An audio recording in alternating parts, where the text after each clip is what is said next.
There we go. So we're in Likutei Moharan Torah Vav, Kra Et Yehoshua, and we're up to part 7 in this Torah, Od Zayin. Says Rabbi Nachman, he explains the pasuk in Tehillim that says, "V'zeh pirush yadber amim tachtenu ul'umim tachat ragleinu," that Hashem subdues people under us and the nations beneath our feet. Okay, and the continuation in the pasuk says that Hashem chooses our heritage for us, the pride of Yaakov, whom He loves. יבחר לנו את נחלתנו. את גאון יעקב אשר אהב סלע. That's the continuation of the pasuk in Tehillim. So says Rabbi Nachman that this pasuk is, within this pasuk is hinted these aspects that we spoke about in the Torah, in this Torah. ידבר עמים תחתנו אלוהים תחת רגלינו, זה בחינת חיריק נקודה התחתונה של א', שוב בחינת ותחת רגליו, בחינת והארץ אדום רגלי. יבחר לנו את נחלתנו, זה בחינת משה, בחינת נקודה העליונה של א', בחינת וממעלה רקיע דמות כיסא וחיסוק השמש, פני משה כפני חמה, כמאמר חכמינו זיכרונם לברכה. רבי שמעון אומר נחלה, זו שילה, שילה דם משה. את גאון יעקב זה בחינת ו' שבתוך א', בחינת אוהל, בחינת אור, שמשה מאיר ליהושע, כמו שכתוב יעקב איש תם יושב אוהלים. Very nice. So in this pasuk, there are all three aspects that we spoke about in this Torah. What are the three aspects? It's the bottom of the aleph, the dot, the yud on the bottom of the aleph. There's the yud on the top of the aleph, and there's the vav in the middle of the aleph. And we said that the bottom of the aleph represents the aspect of Yehoshua, which is like the moon. The top of the aleph, and Yehoshua is the silence, being silent. The top of the aleph is the aspect of Moshe Rabbeinu, the yud on the top of the aleph. And that's the aspect of the sun. And then what happens is that through the silence in the face of insult, a person prepares oneself to receive the light of Moshe Rabbeinu. And so that's what happens here. The bottom of the aleph, the yud, which is the silence in the face of insult, is elevated to this middle ground, this middle place, the tent where Yehoshua learns from Moshe Rabbeinu. And that tent is represented by Yaakov. That's the aspect of Yaakov, because Yaakov represents the tent, as it said in the pasuk, Yaakov ish tam yoshev ohalim. And so that's these are the three aspects that are mentioned in this pasuk. What are the three aspects? That Hashem subdues the people and the nations under us and beneath our feet. That's the aspect of silence in the face of insult. That is the aspect of beneath the feet, the aspect of the vowel underneath the letter, the dot underneath the letter, the vowel called chirik. Okay, and that's the aspect of the earth, the aspect of the moon. It's an aspect of bitul. And then the second part of the pasuk speaks about how Hashem chooses our heritage for us. So the word for heritage is the nachala, our heritage. And this is, says Rabbi Nachman, is hinting to, it's representing the aspect of Moshe Rabbeinu. And he brings proof from this Gemara, Mesechet Zvachim, Daf Kuf Yutet, 119, the first Amud, where Rabbi Shimon says that Nachala Zu Shilo. The heritage, the word for heritage, Nachala, hints to or represents the place where the first Mishkan was when they came into Eretz Yisrael, which is called Shiloh. And Shiloh, says the Zohar, is the aspect of Moshe. Moshe Rabbeinu is this aspect of Shiloh. It's another name for Moshe Rabbeinu, says the Zohar, and it actually has the same numerical value as Moshe. Shiloh is Shin, Yud Lamed He. So the Yud and the Lamed in the middle is 10 and 30, which is 40, which is Mem. which is the middle letter of Moshe's name, which is the first letter of Moshe's name. So you have Shin, Mem, Hey in the word Shiloh, which is Moshe. So Moshe is this aspect of Shiloh. It's the aspect of our inheritance. And that's the top of the Yud, the top of the Aleph, the Yud on the top of the Aleph. And then the third aspect that is spoken about in this pasuk is Et Geon Yaakov, Asher Ahev Sela, the pride of Yaakov, which Hashem loves forever. So that is referring to the third aspect that we spoke about in this Torah, the aspect of the tent.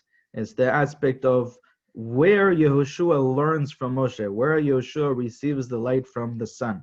The moon receives the light from the sun. There's a certain place where this is happening, where the moon is elevated to the state of the sun, where the silence in the face of insult, which is a bitul, a nullification, which creates a vessel, that becomes a catalyst for one to merit the teshuvah, for one to merit to be included in Hashem's glory, in the king's, in Hashem's, in the ultimate glory, in the ultimate honor and respect.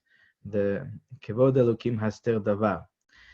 So these are the three aspects: Moshe on the top, Yehoshua on the bottom, and Yaakov in the middle. And Yehoshua, through his silence, through his bittul, is elevated to the level of Moshe Rabbeinu in this tent.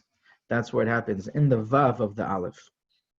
וזה בחינת שלושה דברים שנצטוו ישראל, שיחלו זרעו של עמלק, זה בחינת ידבר עמים תחתנו, ולמנות להם מלך, זה בחינת גאון יעקב, בחינת דרך כוכב מיעקב, בחינת מלך, ולבנות להם בית הבחירה, זה בחינת משה, בחינת דעת, כמו שאמרו חכמינו זיכרונם לברכה, מי שיש בו דעה, כאילו נבנה בית המקדש בימיו, וזה בחינת יבחר לנו את נחלתנו. Beautiful. So says Rabbi Nachman, he finishes off this Torah by bringing another Gemara. The Gemara says in Masechet Sanhedrin that Rabbi Yehuda taught that when we enter the land, when Am Yisrael enter the land, the Eretz Yisrael, so we were commanded with 3 mitzvot. We were given 3 mitzvot to come to the ultimate level of tikkun, to the ultimate redemption. And what are these 3 mitzvot? The first one is to appoint a king. The second one is to kill off any descendants of Amalek. And the third one is to build the Beit HaMikdash. Okay, so Rabbi Nachman orders these 3 in a different order. Based on, he says that these 3 represent the 3 aspects that we spoke about in this Torah, the 3 parts of the Aleph. And so he orders these 3 in the order of the Aleph, starting from step 1 all the way to step 3. What's step 1? Is that we must destroy any descendants of Amalek. That is represented as the bottom yod of the Aleph, and that's the bitul of the Ra, nullifying and destroying any bad, any evil, and any dysfunction. Spiritual dysfunction, lack of inclusion in Hashem, all of that fiery ego that is always standing up for himself way too much. That is the aspect of Amalek. When we are given this mitzvah to destroy the descendants of Amalek, as we said, is releasing and letting go and draining the blood in the left chamber of the heart. So that is the silence in the face of insult. That's the first level, level 1. That's the bottom of the Aleph, the Yud on the bottom of the Aleph. And in the pasuk we just mentioned before, that is represented by the part of the pasuk where it says that Hashem subdues all of the nations under our feet. That's level 1. That's the chirik. Second level, ulmanot lahem melech, is that we must appoint for ourselves a king. Appointing for yourself a king is the tent where Yehoshua learns from Moshe Rabbeinu. Yehoshua's subduing the negativity, creating a vessel. He's mevatel himself. He nullifies himself. He makes himself a vessel, but through that he's elevated. He's elevated to receive from Moshe Rabbeinu. So that level of the tent, that place of the tent where he is elevated, is the mitzvah of appointing for ourselves a king. And that's hinted to by Yaakov. The aspect of Yaakov, as we said, is the aspect of the tent. As it says in the Pasuk, that a scepter will arise from Yisrael, from Yaakov. Okay, and that alludes to the aspect of a king, okay, a leader, a king. Darach kochav miYaakov. This is also what happens when the Talmud is in the tent by his Rebbe, and he completely focuses on his Rebbe, completely focuses on Moshe Rabbeinu, and he, through what he does is he's appointing his Rebbe as his king. And this is how he learns from his Rebbe. Okay? So by making himself a Rebbe, by deciding that this is my Rebbe, not only is he making his Rebbe the king, but through that he is being elevated to become a king. So appointing a king is there's two ways of seeing it.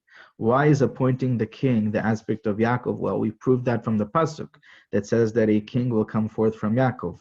But why is that the aspect of this tent where the Yehoshua is elevated to the place of Moshe?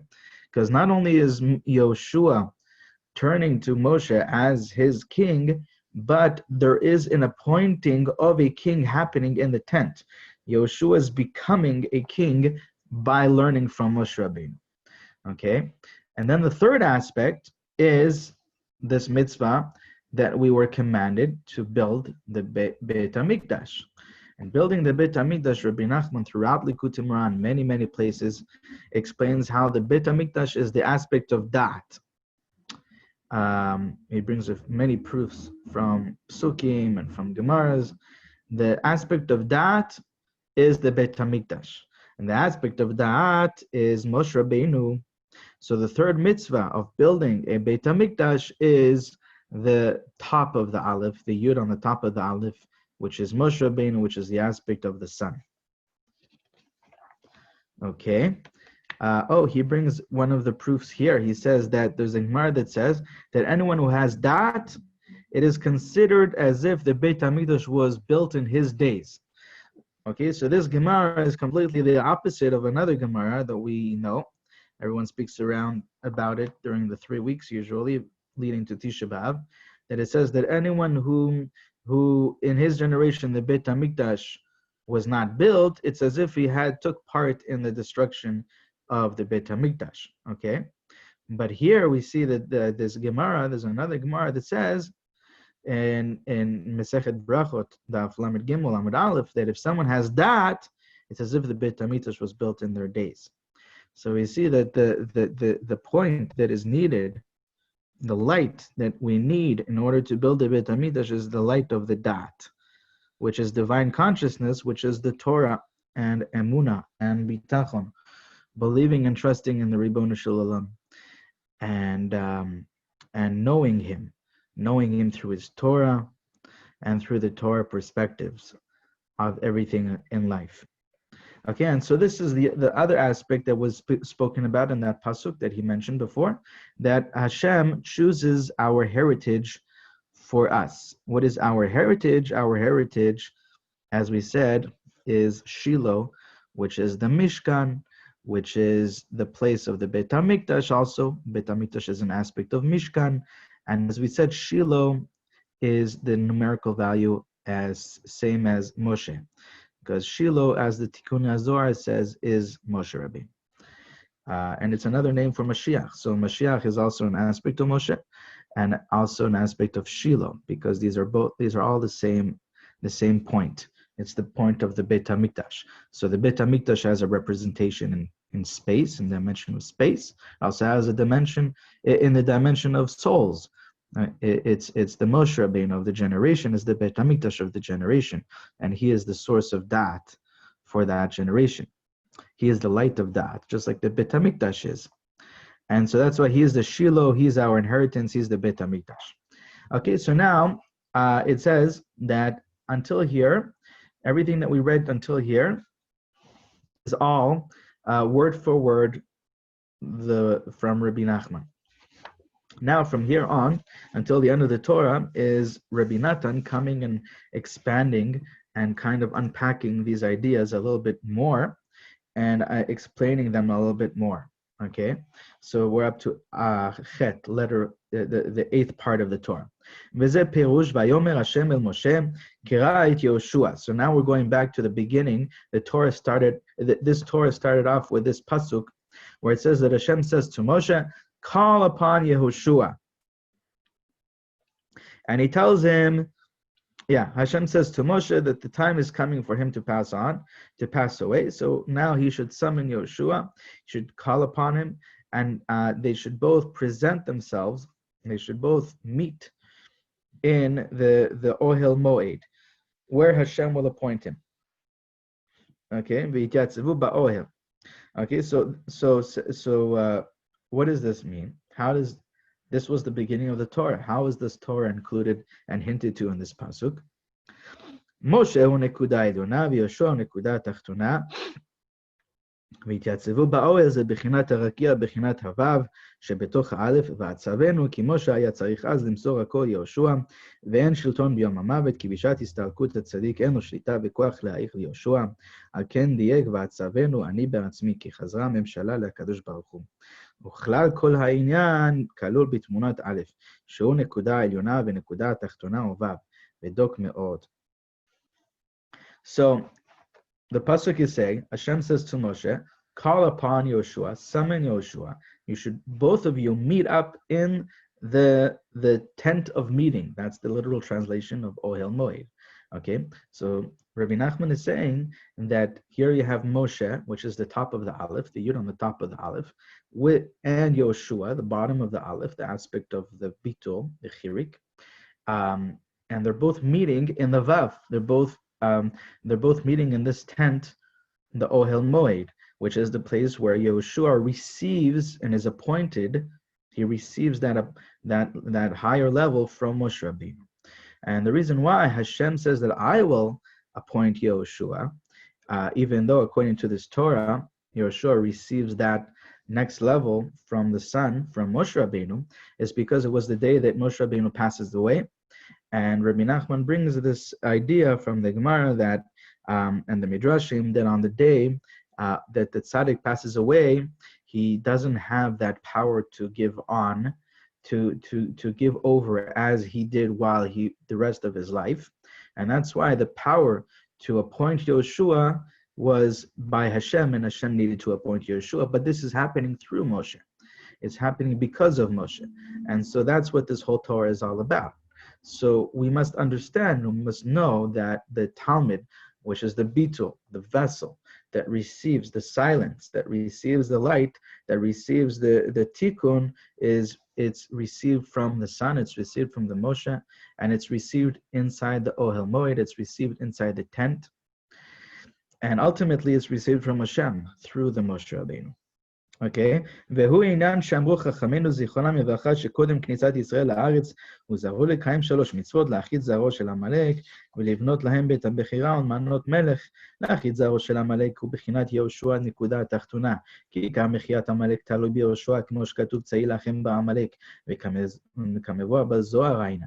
ולבנות בית הבחירה בחינת משה נקודה העליונה, כי מי שיש בו דעה כאילו נבנה בית המקדש בימיו, ומשה הוא בחינת הדעת. ולמנות מלך ובחינת רקיע, הוו שבתוך האלף, כמו שכתוב דרך כוכב מיעקב, שקיה שיקום מלך מיעקב, ודרך כוכב ובחינת רקיע, שיש בו כוכבים ומזלות, והיינו מיעקב, כי יעקב איש תם יושב אוהלים, בחינת רקיע, כמו שכתוב, וימתחם כאוהל, כמבואר בזוהר שיעקב הוא בחינת וו, כי 3 מצוות אלו הן בחינת תשובה והבן. Okay, so Rabbi Natan is kind of like going over these things that we saw in the last letter, the last part of the Torah, and he explains, this is what Rabbi Nachman says, that these 3 aspects of the Aleph are represented by the 3 mitzvot that we were commanded when we came into Eretz Yisrael. The bottom aspect is that we must destroy, remove all of the descendants of Amalek, erase the descendants of Amalek. And says Rabbi Natan, this is interesting, that Rabbi Nachman said it's the aspect of Yehoshua, because we know from the Zohar, because we know from the Pasuk, The Zohar explains it, but the pasuk says that Moshe Rabbeinu told Yehoshua to go and wage war against Amalek, and the Zohar explains that it is the power of Yehoshua which is able to destroy Amalek.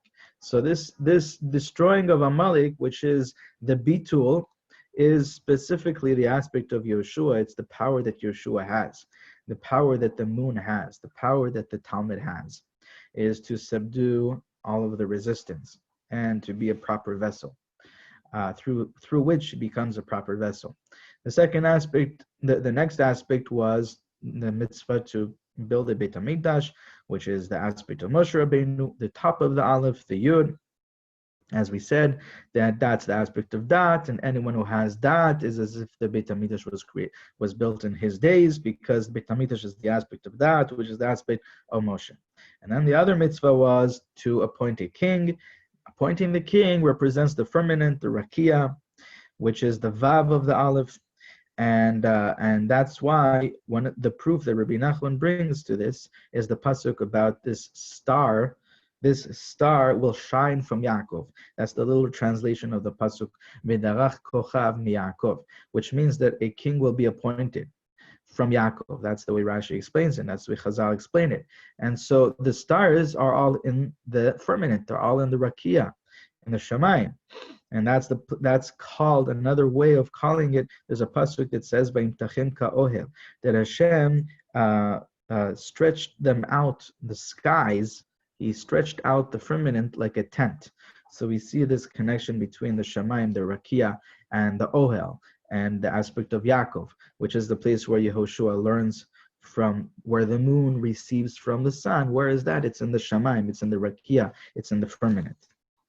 And these three mitzvot are all needed for teshuvah. These three aspects are what bring a person to a complete teshuvah. And now Rabbi Nachman goes on in the part 10 of this Torah, Ot Yud. Rabbi Natan explains how this is all connected to the kavanot of Elul, because Rabbi Nachman said that in this Torah, is all the kavanot of Elul are hidden, are interwoven within this Torah. But how is that? So that's what Rabbi Nachman is explaining now. V'zeh sod kavanat Elul. שמעתי קצת כטיפה מן הים, עין שם בכוונות של אלול מבואר שם, שכלל כוונות אלול הוא הנותן בים דרך, שצריכים להאיר בחינת דרך בים, וזה הדרך הוא בחינת שני פעמים השם יבוק, כי שתי פעמים יבוק עולה דרך, וזה נמשך מבחינת שני שמות שם קס הסג, כאילו שני שמות קס הסג הם עולים בגימטריה שני פעמים יבוק, שוב בחינת דרך כנ"ל, וצריך לכוון שם קסה בסגול ושם סג בחיריק. וסגול דקסה וחיריק דסג הם עולים תו, כי שם קסה הוא שם עקב במילואו כזה, ושם י' אותיות, וכל אחת נקודה בסגול, וסגול הוא 3 נקודות, ועל כן הוא עולה 30, ועל כן י' פעמים סגול עולה שין, וסג הם י' אותיות, של מילוי הוויה, וכל אחת נקודה בחיריק עולה קוף, ושניהם חיריק דסג וסגול דקסה עולים יחד תו, בגימטריה פשוטה. ואז על ידי כל בחינות הנעל, הימין פשוטה לקבל תשובתו. כי ימין במילואו עולה דרך עם 3 אותיות, שהוא 2 פעמים יבוק, עין שם, כל זה מבואר מתוך כוונות אלו. So first let's explain quickly what is actually the covenant of Elul, and then we shall see how it fits into the Torah. One second, let me just get the sefer so I can show you the actual covenant in the Arizal.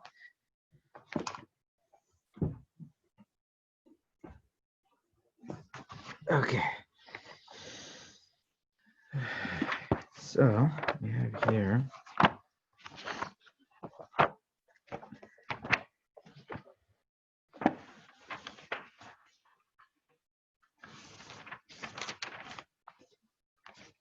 Here we are.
Here we are. Found it. Okay.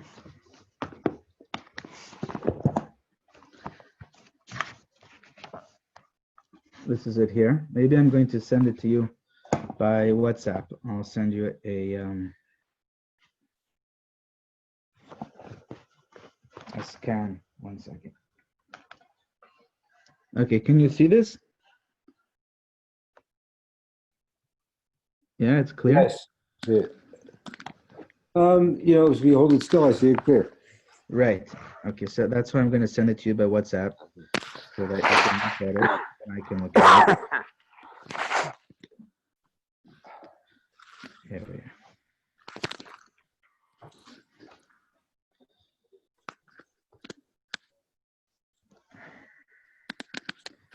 Okay, so you can see Elul.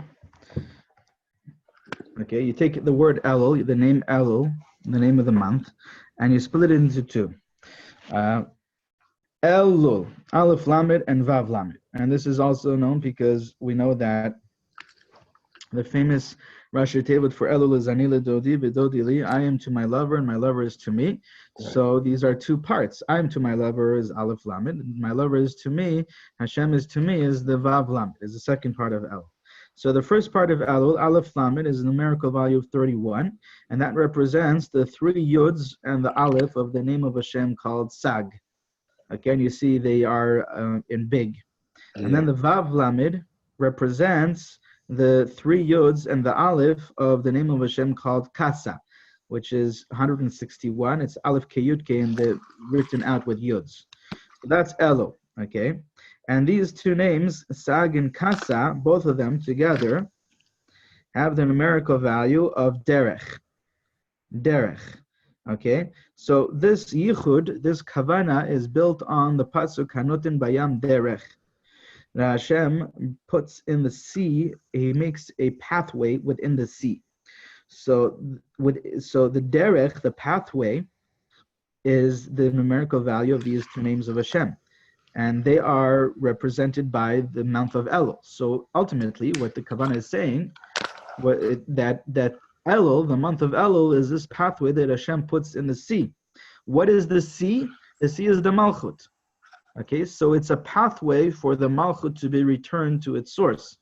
Okay, and it's a pathway for us to return to the Malchut of Hashem. And through that, the Malchut is returned to its source. And that's why the sea, the word Bayam, okay, has the numerical value of 52, which is the name of Hashem called Ben. Yud Ke Vav Ke written out with Hays and Vavs, the simple way, and that represents the Malchut, which is also the Olam HaAsiyah. Okay, so this is the Kavana. Okay, this is the simple Kavana, and we're going to see a continuation of it tomorrow on how it fits in to this Torah. Bezrat Hashem. Looking forward. Have a great day.